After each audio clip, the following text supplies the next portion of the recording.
മറ്റു വാർത്തകളിലേക്ക് പോകുമ്പോൾ കണ്ണൂരിൽ വീണ്ടും സ്റ്റീൽ ബോംബുകൾ കണ്ടെത്തി. മട്ടന്നൂർ കോളാരിയിലെ സ്വകാര്യ വ്യക്തിയുടെ പാടത്തു നിന്നാണ് 9ഓളം സ്റ്റീൽ ബോംബുകൾ കണ്ടെത്തിയത്. നാട്ടുകാർ വിവരം അറിയിച്ചതിനെ തുടർന്ന് സംഭവ സ്ഥലത്തെത്തിയ പോലീസും ബോംബ് സ്ക്വാഡും സ്റ്റീൽ ബോംബുകൾ നിർവീര്യമാക്കി.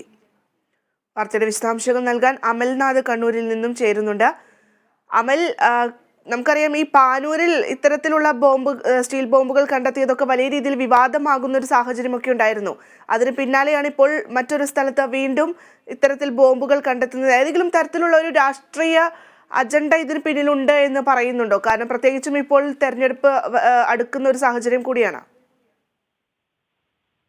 ഭദ്ര, കണ്ണൂരിലെ മട്ടന്നൂർ കോളാരിയിലാണ് ഇത്തരത്തിൽ 9 സ്റ്റീൽ ബോംബുകൾ കണ്ടെത്തിയിട്ടുണ്ടായിരുന്നത്. ഒരു സ്വകാര്യ വ്യക്തിയുടെ പാടത്ത് പുല്ലരിയാൻ പോയ സ്ത്രീയാണ് 2 ബക്കറ്റുകളിലായി മാറ്റിവെച്ച ഈ 9 സ്റ്റീൽ ബോംബുകൾ കണ്ടെത്തിയത്. ഉടൻ തന്നെ നാട്ടുകാർ ബോംബ് സ്ക്വാഡിനെയും ഒപ്പം തന്നെ പോലീസിനെയും വിവരം അറിയിച്ചു. ബോംബ് സ്ക്വാഡ് സംഭവ സ്ഥലത്തെത്തി സ്റ്റീൽ ബോംബുകൾ നിർവീര്യമാക്കിയിട്ടുണ്ട്. ഈ സംഭവവുമായി ബന്ധപ്പെട്ട് നിലവിൽ പോലീസ് കേസെടുത്ത് അന്വേഷണം ആരംഭിച്ചിരിക്കുകയാണ്. ഇപ്പോൾ ഭദ്ര സൂചിപ്പിച്ചതുപോലെ തന്നെ തിരഞ്ഞെടുപ്പ് അടുത്ത സാഹചര്യത്തിൽ 2 ദിവസങ്ങൾ മാത്രമാണ് ഉള്ളത്.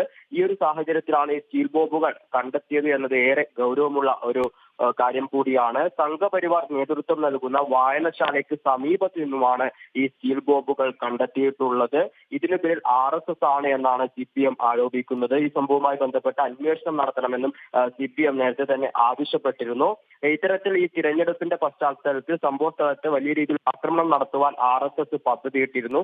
അതിന്റെ ഭാഗമായി തന്നെ നിർമ്മിച്ച സ്റ്റീൽ ബോംബുകളാണ് ഇവ എന്നാണ് CPM നിലവിൽ ആരോപിച്ചിരിക്കുന്നത്. ഈ കഴിഞ്ഞ കുറച്ച് നാളുകളായി ഈ പാനൂർ മട്ടന്നൂർ ഭാഗങ്ങളിൽ തിരഞ്ഞെടുപ്പിന്റെ ഒക്കെ പശ്ചാത്തലത്തിൽ വലിയ രീതിയിലുള്ള ആക്രമണ സംഭവങ്ങളൊക്കെ തന്നെ ഉണ്ടായിരുന്നു. CPM RSS സംഘർഷങ്ങൾ ഉണ്ടായിരുന്നു. ഒപ്പം തന്നെ പാനൂർ മേഖലയിൽ ഇത്തരത്തിൽ ബോംബ് സ്ഫോടനം ഉണ്ടായിരുന്നു. ഇതിന്റെ ഒക്കെ പശ്ചാത്തലത്തിൽ നിലവിൽ ഇപ്പോൾ ഈ ഒരു 9 സ്റ്റീൽ ബോംബുകൾ കൂടി കണ്ടെത്തിയതോടുകൂടി സംഭവ സ്ഥലത്ത് അതീവ സുരക്ഷയാണ് പോലീസ് നിലവിൽ ഉണ്ടാക്കിയിരിക്കുന്നത്. അതേസമയം തന്നെ ഈ ഒരു സംഭവവുമായി ബന്ധപ്പെട്ട് നിലവിൽ പോലീസ് കേസെടുത്ത് അന്വേഷണം ആരംഭിച്ചിട്ടുണ്ട്.